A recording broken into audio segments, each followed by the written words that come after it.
इचलकरंजीत महात्मा ज्योतिराव फुले जयंती अभिवादन कार्यक्रम।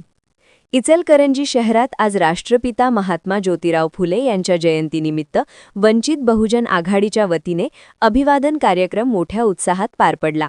या कार्यक्रमाची सुरुवात महात्मा ज्योतिबा फुले यांच्या प्रतिमेला पुष्पहार अर्पण करून करण्यात आली। उपस्थित मान्यवरांनी त्यांच्या कार्याला विनम्र अभिवादन केले। यावेळी पदाधिकाऱ्यांनी महात्मा फुले यांच्या महान सामाजिक कार्याची आठवण करून दिली। वंचित, शोषित आणि दुर्लक्षित घटकांसाठी त्यांनी दिलेल्या लढ्याचा उल्लेख करत त्यांच्या विचारांचा प्रसार करण्याचा निर्धार व्यक्त करण्यात आला।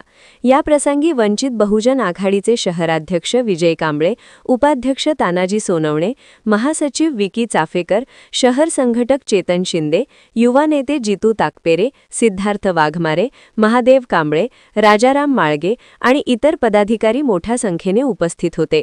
उपस्थितांनी महात्मा फुले यांच्या शिक्षण, समानता आणि सामाजिक न्यायाच्या विचारांचा आदर्श ठेवून कार्य करण्याचे आवाहन केले। तसेच त्यांच्या विचारांवर आधारित समाज घडवण्यासाठी सर्वांनी एकजूट होण्याचा संदेशही देण्यात आला। वंचित बहुजन आघाडीच्या वतीने आयोजित या कार्यक्रमानिमित्त शहरात विविध सामाजिक उपक्रमही राबविण्यात येणार असल्याची माहिती देण्यात आली। यंग वाइज न्यूज प्रतिनिधी लखन घांडेकर, कोल्हापूर।